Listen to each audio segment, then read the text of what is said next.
broadcast network, AFTERBUZZ TV. Over 20 million weekly downloads in over 150 countries, and your number one source for after-show entertainment.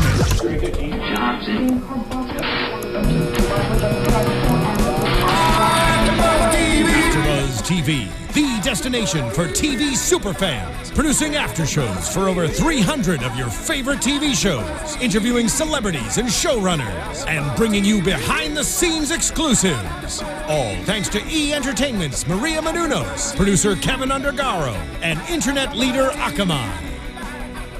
Now, let the buzz begin! Hey there, Sons fans. Welcome back to the very, very last Sons of Anarchy after show here on AFTERBUZZ TV, talking about the series finale of the show. Yeah, the mood here is definitely very, very muted. We're playing "Come Join the Murder," the final song of the series. I'm Matt Lieberman. Joining me as always, Stephen Lemieux is here. Hey guys. And Keven Undergaro is here. Hello, hello. Come join our murder.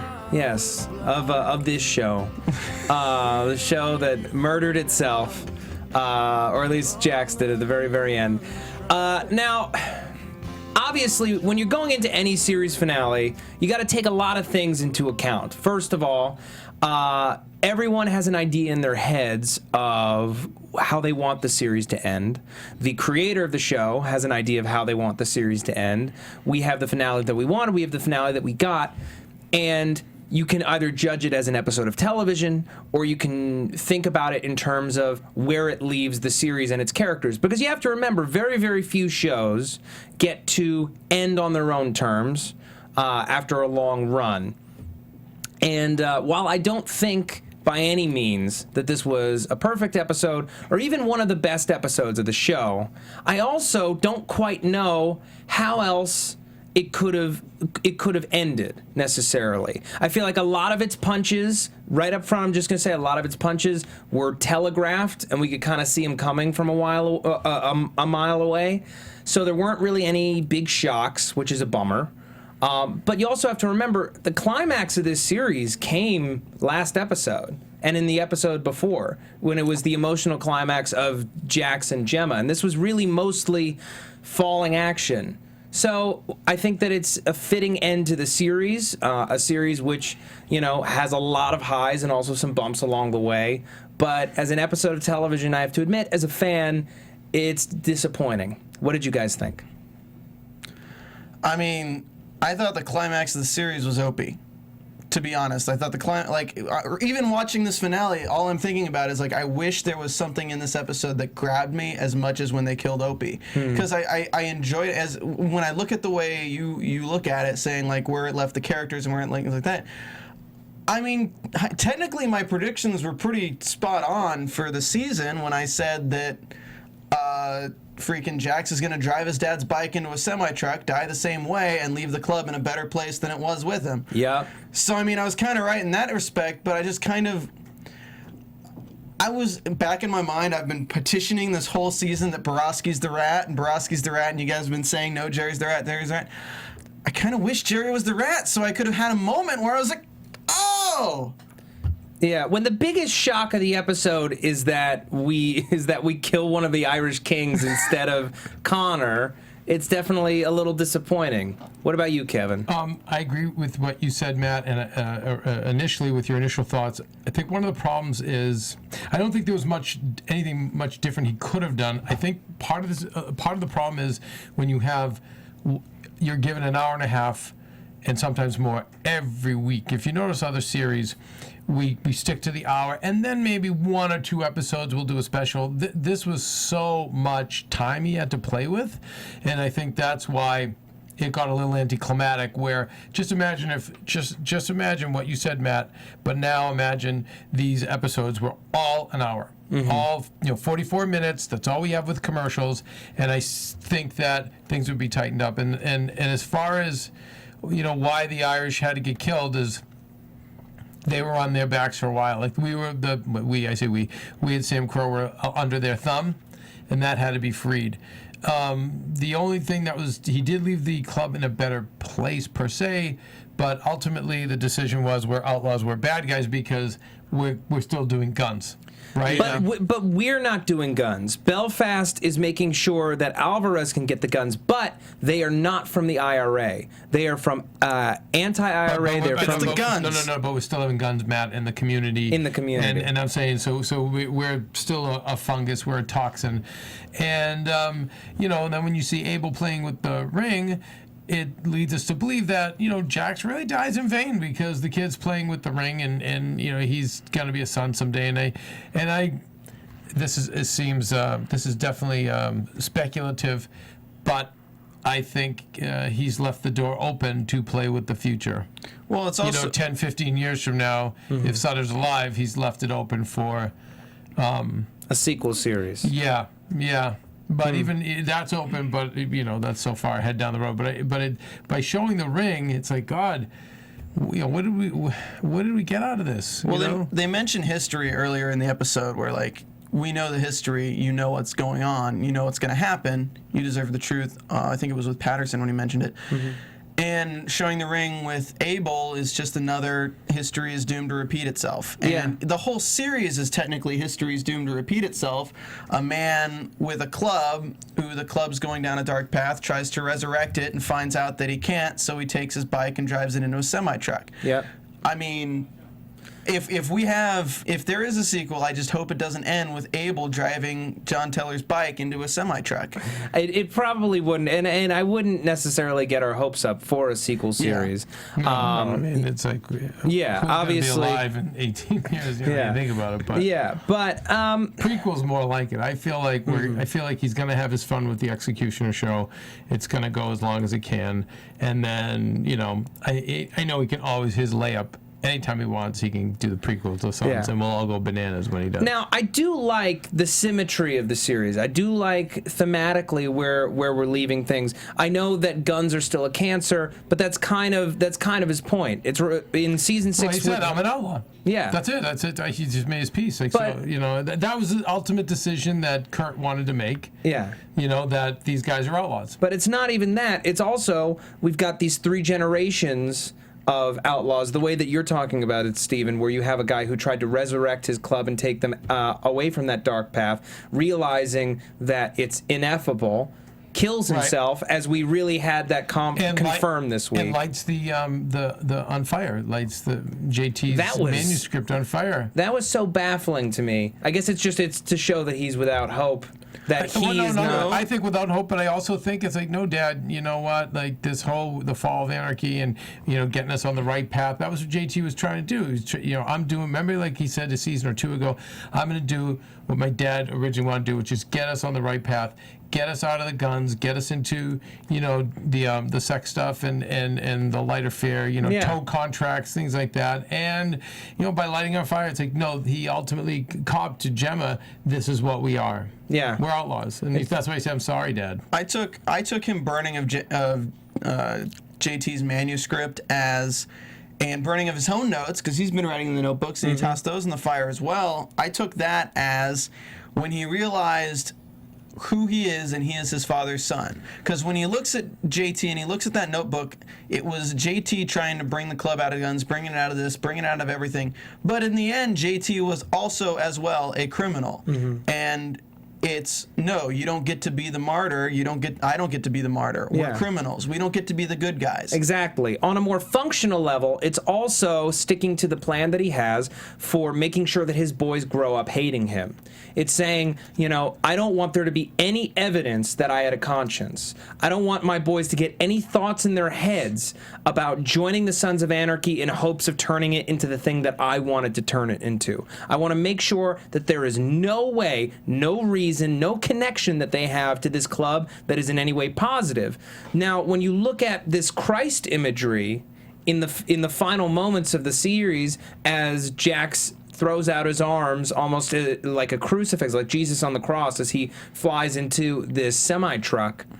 And then we still have Abel playing with the ring, this last seed of poison that he didn't even know about, that Gemma had given to the boy. God. It's kind of saying, you know, he's trying to die for his sins and for the sins of the club and for the sins of his family, but ultimately that we still have free will and that, frankly, sin will continue whether or not Jesus deems it so. Well, he said to Patterson, or no, who did he say it to? Maybe it was just himself. Gemma had plans. Mm-hmm.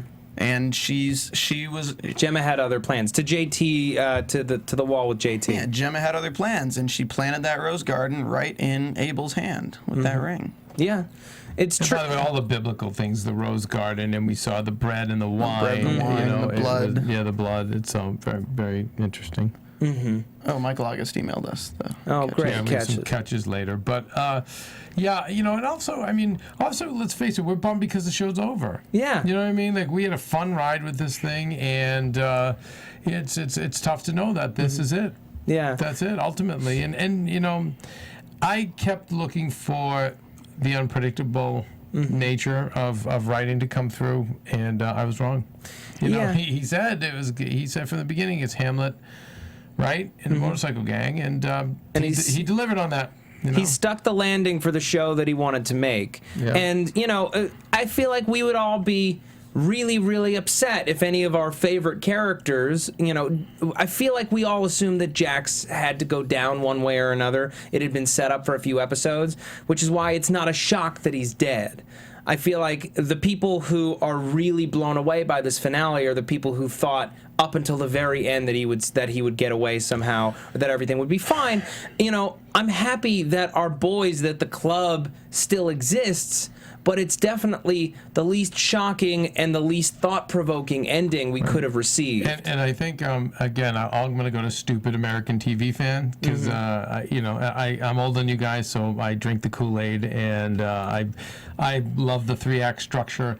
I love a big ending, a big finish, and I guess I didn't like that, you know, I like that Mark's got it. I like Paul Borowski got it. I like how the Kings got it, because I mean, I didn't like how the Kings bitched out the Sons for so many years. Yeah. I like that. But I felt like we needed one of those, I don't know, big montages to do it all, almost like Godfather or Goodfellas or, you know. Even Breaking Bad. You know, like I almost want, you know, because it felt at one point, and we had said this in commercial, like, oh, is this the episode just him walking around and just quickly killing everyone that we don't like that's been in there our wasn't way? any complication. There was no weight to the killings. They just kind of happened. And whether or not the cops came after him, I feel like at least the three of us had it pegged that he was going to kill himself. If he wasn't being taken out by Mr. Mayhem, that was a shock. That was a shock that the club. It was shocking that the club was going to deliver it.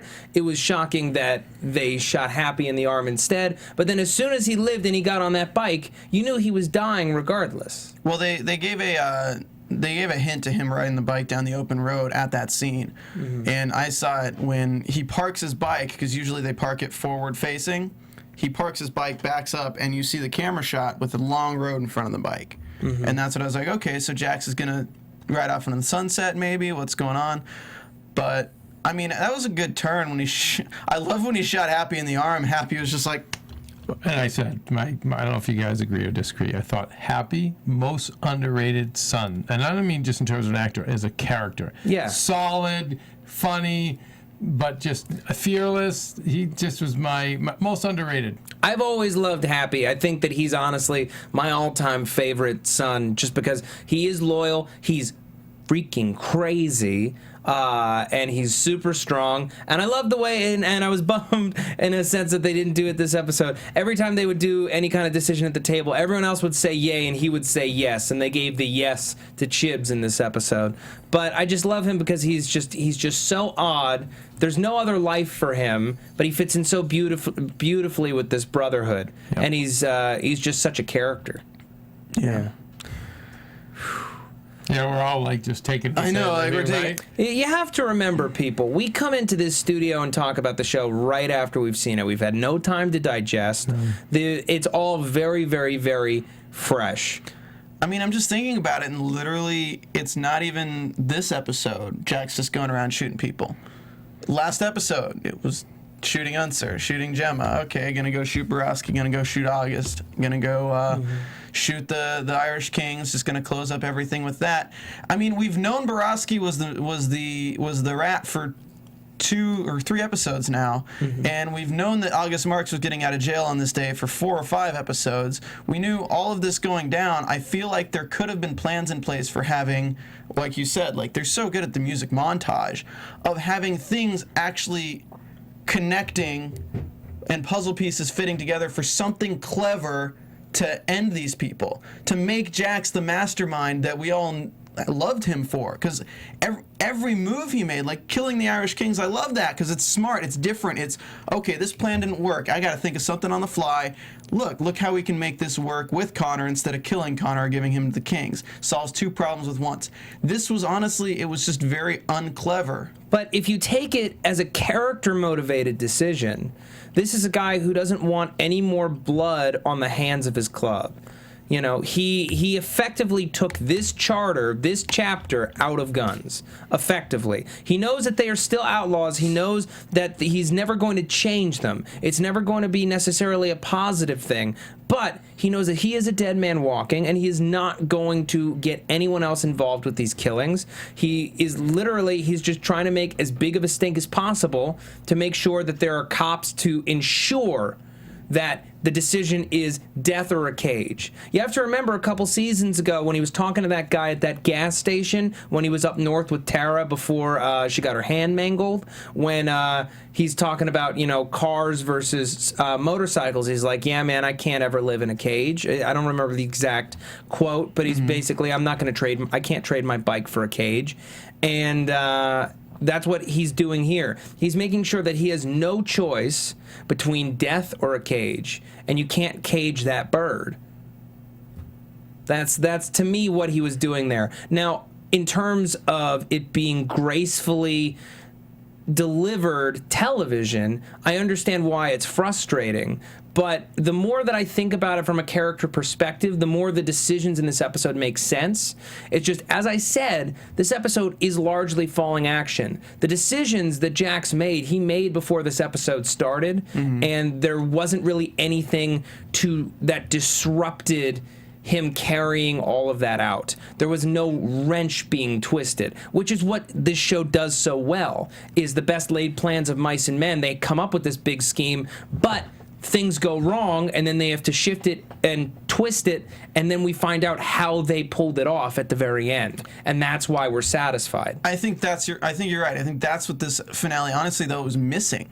I think we needed a wrench in the plan. I think we needed that sense of Jax he's the villain, he's not getting what he wants, because he gets what he wants. And if you're looking at it from a perspective of, as a character, I am a criminal, I'm a bad guy, and bad guys are ending up getting exactly what they wanted. Oh, wow. Yeah, how much more powerful of an ending would it have been for him to get caught? He wants absolution, but life won't give it to him, and he's being hauled off to jail to sit in a cage for the rest of his life, knowing that his kids can still come see him, that he can still be an influence in their lives, that he can't be just the hated person that he wanted to be. See, he gets everything that he wanted. I'm a criminal, I'm going to burn JT's manuscript, but I get everything I want. I feel like there's a lot of mutual love between audience and creator for this character, and for all the characters, and wanting them to get what they want in the end, which, when it comes to a crime show, your main character has to get what they deserve. And even though in many respects Jax deserved absolution, he did not necessarily deserve to live. He flat out says that he's not a good person. He's still getting what he wants. And I'll point, as I have before, and I know I sound like a broken record, I will point to the finale of The Shield, which, Kurt Sutter, that was the show that he broke his teeth on before he did this show.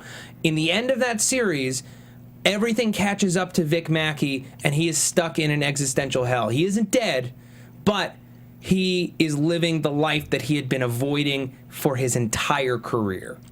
And that, to me, was incredibly heartbreaking and shocking, far more shocking than a simple death. Well, I take it back to Breaking Bad, and with the whole father-son dynamic in that at the very end, is he had to live through, like, if nobody had known he was Heisenberg and he died, his family would have, that. But it would have been the same thing as this. But because it was outed, he had to live through the relationship with his son and wife and everything just going to hell. And that was his own personal hell. I mean, that would have been... I would have preferred that ending to the show. I mean, I can't sit here and say that there's a better ending than what the creator created. What do you think, Kevin? About Breaking Bad, or no, just about this ending and in terms of consequences. I think because like you said, they dragged it out so much. And also, they left a lot of the big action and the big moments to be handled after the series is over. Nero, take this folder. It's filled with all this stuff. I want you to take care of this. It's not going to happen on screen. I want my kids to be sure that they hate me. I want Wendy to tell them who I am, but not now while the series is still going and I can face my son and have him look at me with disgust and realize that my lifestyle is part of the reason why his mother is dead. Right. Those moments didn't happen. Instead, we got warm hugs, and we got to feel bad for Jax. And there was a moment when it almost turned, when he's speaking with Patterson, and he's like, you deserve the truth.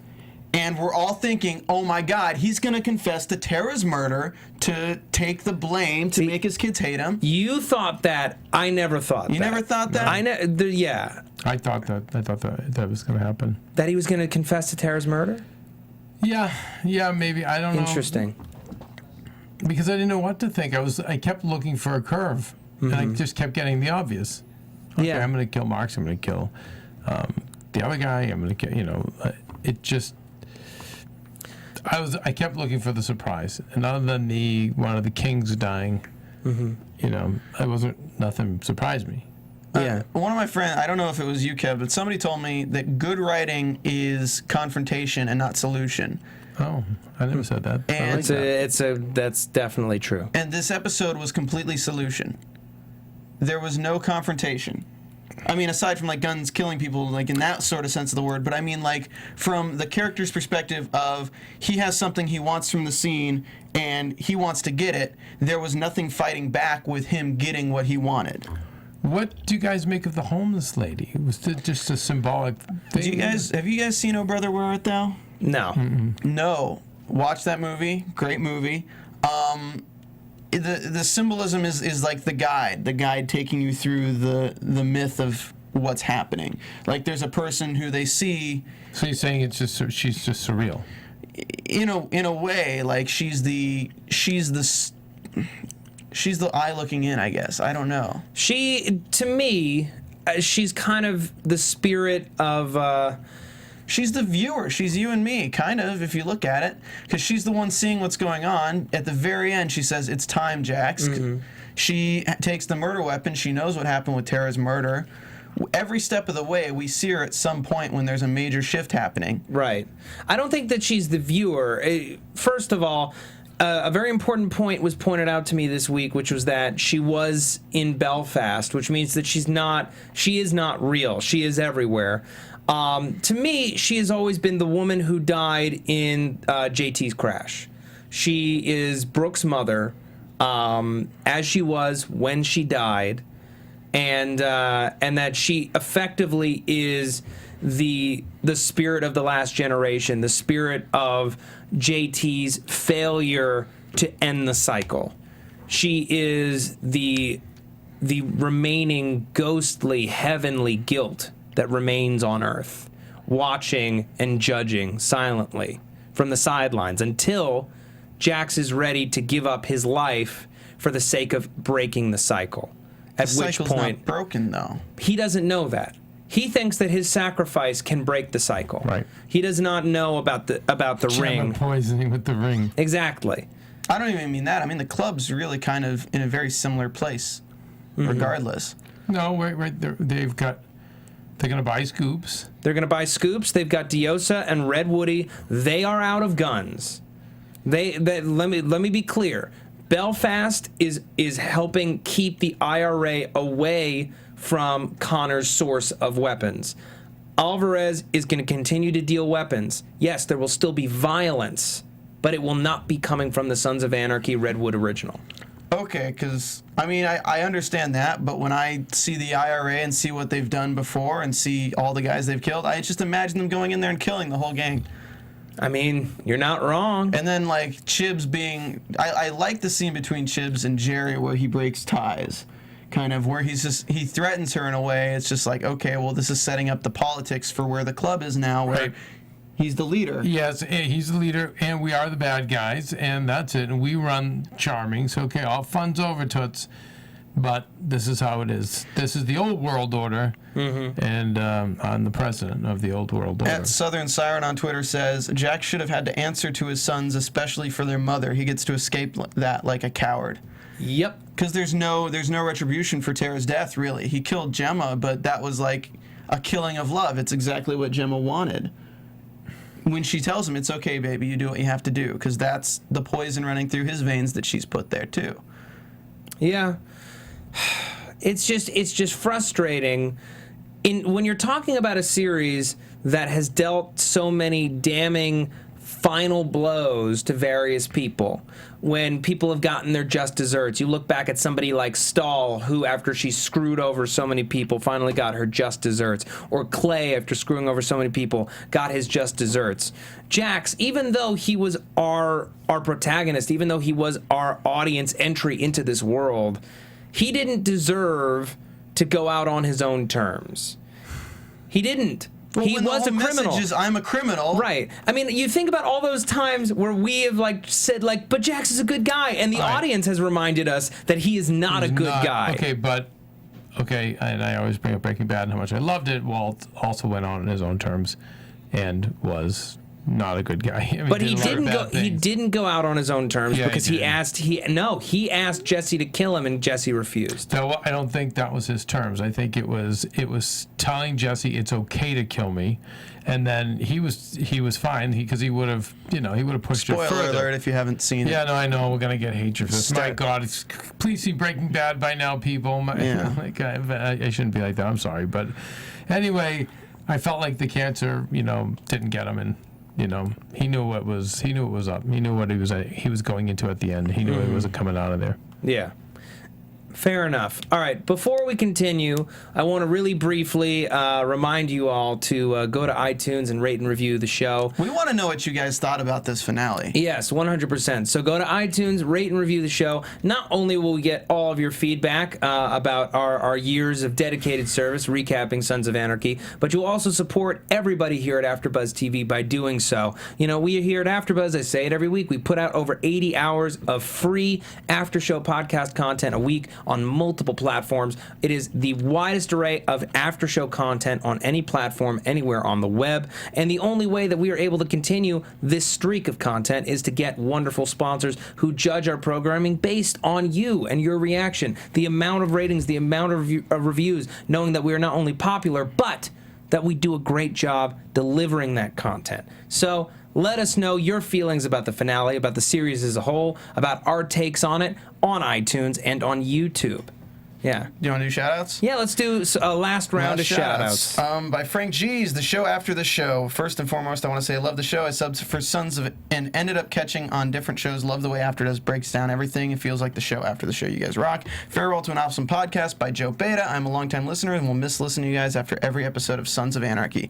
Beekeeper Cork Jack says, this podcast references all the important points from the past episode and gives amazing insights you may have missed while watching the live show. So good, guys. Matt, I am afraid you are right. By Coco Pom Pom, just rewatched, and Chucky looks shady.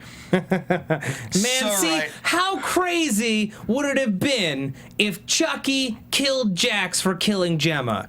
How crazy the energy in the room if that had happened. We would have exploded. Matt, Chucky was the one who sent him off on the bike. If he had cut the brake cable. If he had cut the brake cable on the like. Like there were all these opportunities to just change one thing about this equation that Jax had so figured out about his own demise that would have made us roar with excitement. Like if he's like driving and the truck's coming and then he's like trying to turn and he's like, if he like makes a decision at the last moment, like I'm not gonna kill myself, but the brake line is cut.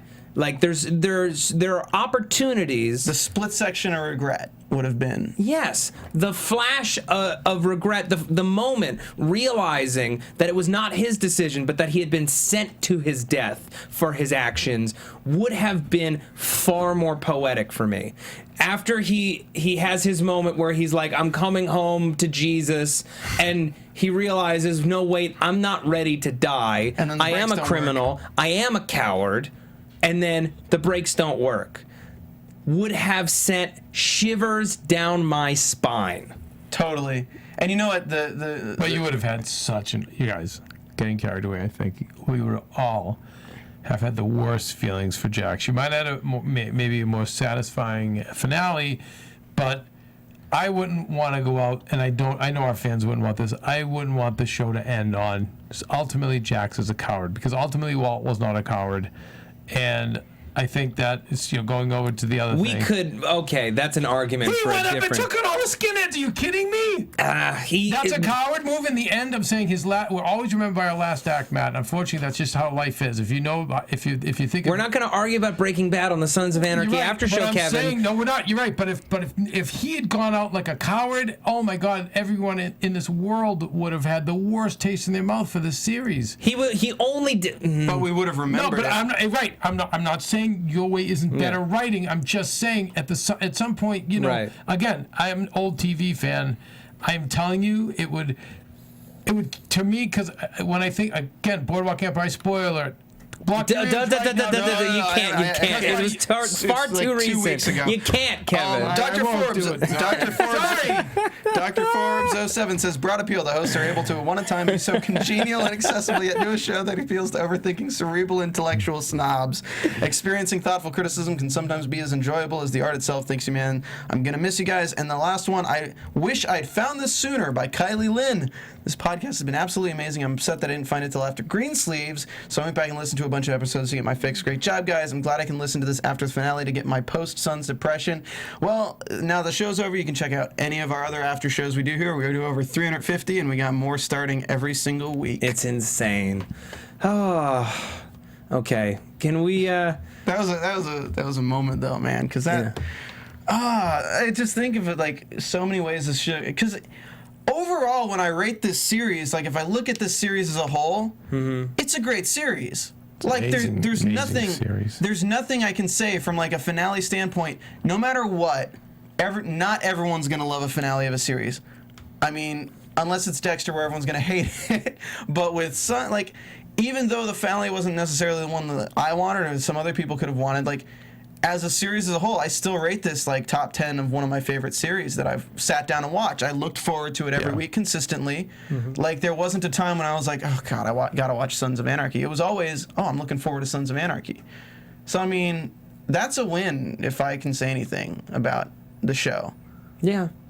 No, it's definitely a show that made a massive impact, and that it's beloved for a reason. The audience is the size that it is for a reason. And, honestly, I would have been really devastated if any of the other sons were killed this episode. I really would have, because none of them deserved to die. They're all criminals, though. Yes, they're all criminals, and maybe they deserve to die more than Unser, who did not deserve to die last week.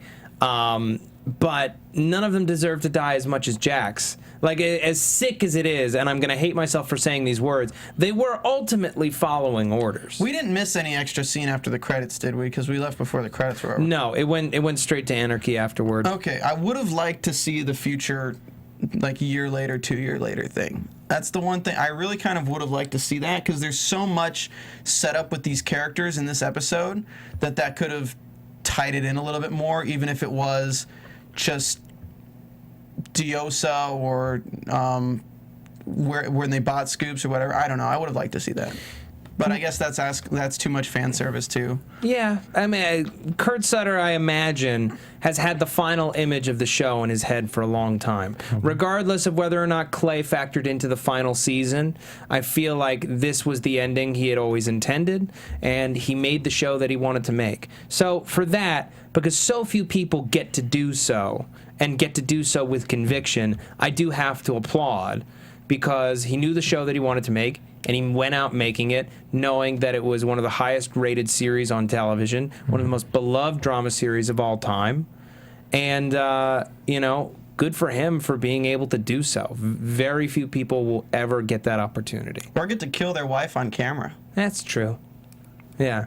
How impressed are you guys that Katie Seagal did not sing the final song on this series? Can I speak to the song? Yeah, speak to the song. I loved the last song. It was great. And we opened with Adam Raised a Cain, which is Springsteen.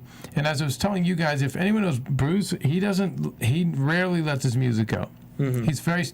He's very careful, so he's probably a fan of the show, probably respects it. I'm sure he loves the fact that this is a finale, and we know from the Sopranos finale, the Journey song became wildly popular. So, you know, it'll be interesting to see if that does resonate with people. But I love Adam Raised a Cain, I love Springsteen, and I loved the opening montage to it. I mean, you guys are younger, so you probably don't listen to that music, but did you feel anything listening to it?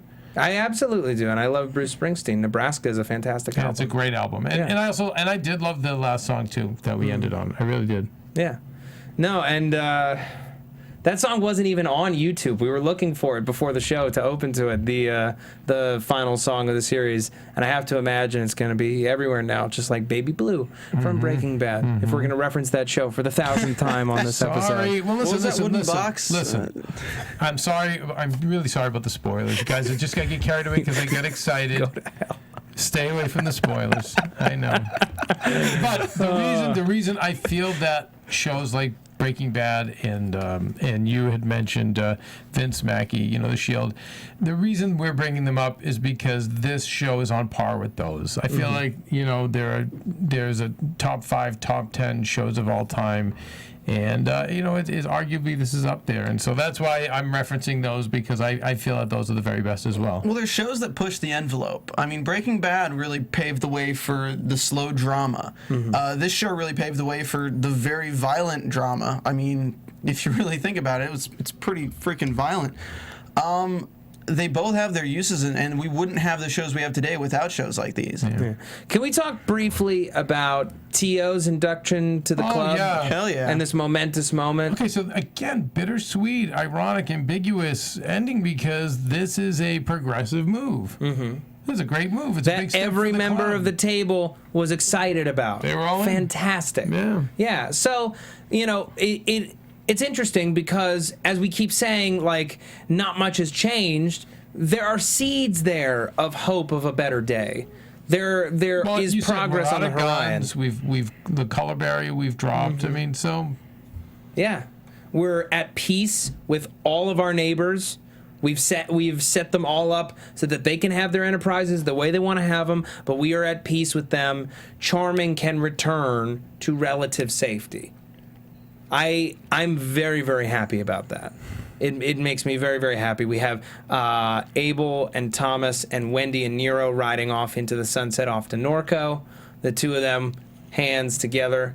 You know, as I said, I saw these two together for the longest since their first scene together this season. These two will wind up together, regardless if if it winds up being in any way romantic. They're going to raise these boys the best way that they can. Right. I find Wendy's character arc has been fairly phenomenal throughout the entire series. I would agree. Where it began and where it ended in this episode. I would say she's an incredibly underappreciated character. Right. I mean, you know, obviously, when you're dealing with a character who is an addict who has repeated relapses, their character's story is going to feel at times kind of repetitive, as it did, I think, in the middle seasons. But when she got involved with Tara, when she got involved in the boys' lives, when she started really trying to be a mother, we saw a very strong, powerful side of her. And I really love what Drea de Matteo has gotten to do this season. I love the redemption of her character. I love the fact that she and Jax reunited at the end of last episode and really were able to come full circle to the point that this woman who could not be trusted with the son that she had, that she, while having doing heroin, that she was pregnant and basically endangered this boy's life, that she is the best possible option for their salvation. I love that she has gotten to that place. It's a beautiful, beautiful part of this story that I don't think should be discounted. So where was Nero's son in that car, though? Did they just leave him behind? No, they went up there early, right, to do... Yeah, they went up there early before Lucius got there. They have to get a handicap ready. Remember you said they got to build ramps? They got to take care of it. Okay. Lucius just got left behind. I was just like... Sorry, Lucius. See you later. By the way, it was great. Nero lived, Yeah. Made it through.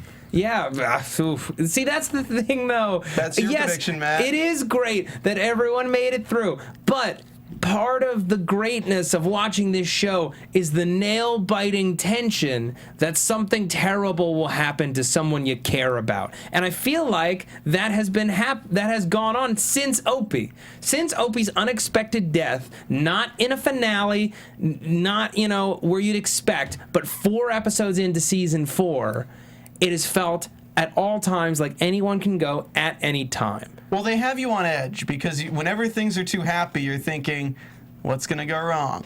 So I couldn't sit back and enjoy the episode because I'm just waiting for something to go wrong. Yeah. And then everything went okay. Everything went better than expected. Fine. Everything was going fine. And, folks, obviously, we're going to differ on a few points in terms of our opinions here. We only are critical about the show because we have so much love for it. It's another point that I got to hit here is they had such a great setup in the prison with Juice's character to make this finale terribly dark. Because if you look at it in another sense, if Juice had murdered Tully, and the reason Juice had Tully murder him was to make it so things were still good on the club, because that way he's not being used by that way the Asians aren't killing Juice and they're not setting him up. If Juice had murdered Tully, that would have been an outside influence that Jax didn't deal with at all this episode or last episode. That would have been everything is all great and charming until Juice, who is a son, killed the leader of the white supremacists, and they take out the entire club. Out of left field, nobody would have seen it coming. Yeah, but 2 things on that. One, I don't know that the fans would have been happy with that. I think they would have been pretty mad. Yeah. They would have been outraged. I do think that there is something interesting to the idea of if Juice had lived and not killed Tully and just was alive in prison and Jax got sent to prison with Juice, there's some, and, Juice killed Jax, or I don't even know that I like that. I also hated the stuff. I felt bottled up when we were in prison. Yeah. Even when Clay was in there, I just felt like I wanted to. It feels like a waste, especially when it's a motorcycle gang. We're used to the rioting and being out and about. So we don't want to be in a cage. Right. We're buying motorcycles, right, Kev? What's that? We're gonna all buy motorcycles. No, we're not. No, we're not. It's very dangerous. Thank you. Yeah. Back east, maybe, but not out here. Not in L.A. I can still engineer in a wheelchair. Oh my goodness! You'd be lucky if it's a wheelchair. Start. Yeah, not in L.A. You wouldn't last 10 minutes on a motorcycle. Should we do catches of the week? Let's go ahead and do some catches of the week because I think it's funny because. What do you got there? Oh, it's the AFTERBUZZ TV Catch of the Week.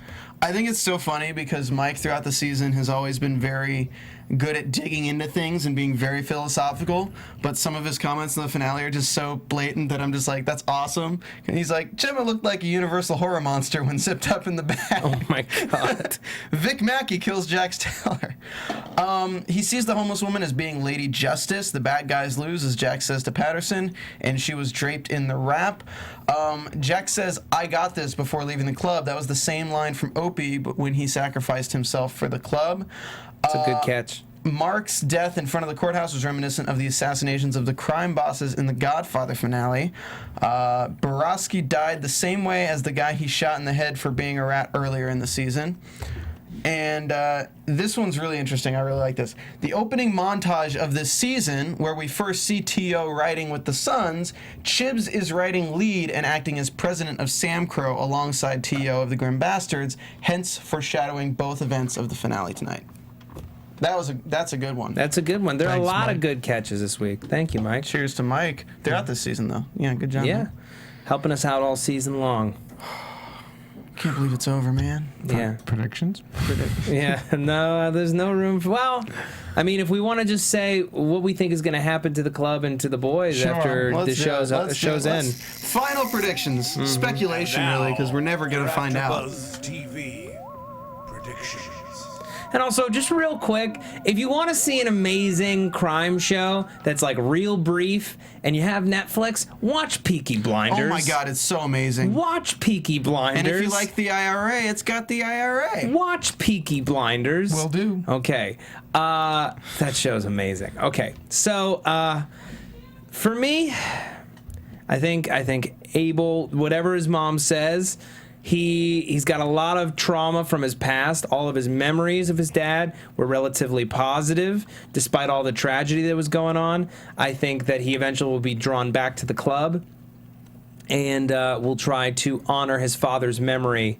I have to imagine that regardless of whatever else his parents tell him, that they won't say that it was a suicide. He's going to frame it as the cops ran him down. They ran him down because, he was misunderstood or something like that. Right. And I now hate cops. I hate the law. I need to be free like my father. Other predictions? Other predictions, I think that Chibs and Tiggy, that's an interesting mix for President VP. I feel like Tig is not a peacetime VP, and maybe Chibs is not a peacetime president. So regardless of there not being any standing conflict, I have to imagine they're going to jump into somebody else's conflict where they maybe don't belong out of honor or friendship, and are going to get stirred up into some trouble.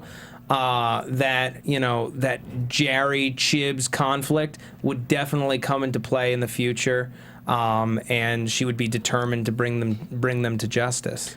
I think Jax's death is as mysterious as JT's death, and nobody is ever going to really know the story about how it happened. I think that's going to lead a lot of. I don't think that's going to be Abel. I think Thomas is the one to go to the club, because I think Thomas is the one who doesn't know what's happened well enough. No? Thomas 'cause is Abel's his got mother's the- son. Abel's got the rings and stuff. He's ready to go. I think you're on the money, Matt, for the first part. I think the second part, you're wrong. I think Gemma, Clay, and especially Gemma started so much effing drama. I think with Tiggy and Chibs, we're back to business. I think Tiggy is going to bang his transgender. I think Tig. Tiggy, sorry. I think it goes back to being the party place that it was. Chibs is just so solid. Yeah. He's just so solid. He's not emotional. We had Jax's baggage from his dad. And Gemma, the Black Widow. Now she's gone. She's gone. So no, I honestly think it's just back to business, back to beer and cookouts and a little bit of chicanery on the side. But no, I actually think that they're okay with that. I think it's going to be when Junior, in 15 or 20 years, grows up. We have him mutilating himself, beating up other kids. Yeah, That's if he ever becomes president. That's the ticking time bomb. Woo. So Because, Yeah. Charming's not that far away. no, no, and they always find. My a way God, back. imagine him worshiping at the altar of Tig, and his just straight out perversion. Yeah. Oh, God. I don't think that'll. What about you, Steven? What do you think? With the club, I don't know. They're set up pretty good, honestly, with Tiggy and Chibs. I think Tig has finally calmed himself down with Venus, however long that'll last. And I think Chibs... It's interesting, though, because Chibs is the soldier, so we might have the most... I mean, he was a soldier, right? So I think we might have the most brutal way the club is treating people, but I think it's going to be out of the illegal dealings of drug, like the arms and stuff like that. So I think it'll be swift and carry out with military tactician. I don't know. I think they got it handled. Okay. I don't really know what to predict. I don't think Wendy and Nero end up together, though. No, No. like Matt said, just, Great friends. co-parenting relationship. Yeah. Yeah. So. What do you think happens with Jerry? What do you think, Charming and Jerry? Do you think it's just business with the club? Yeah, I think it's just going to go back to, the club is going to keep the peace like it did for years. And again, it was only when Gemma, Clay, and Jax that, everything started bubbling up. But and then Clay wanted to go rogue. I mean, remember, just go into business for himself. But remember what Hunter said is the club kept the town safe for years, and I think it goes back to that now. I think the balance of power is back. It's like, okay, Copper, you stay in your place. I'm gonna stay in mine. We both know what's up, but yeah, you really want to stay in good with us if you know your history.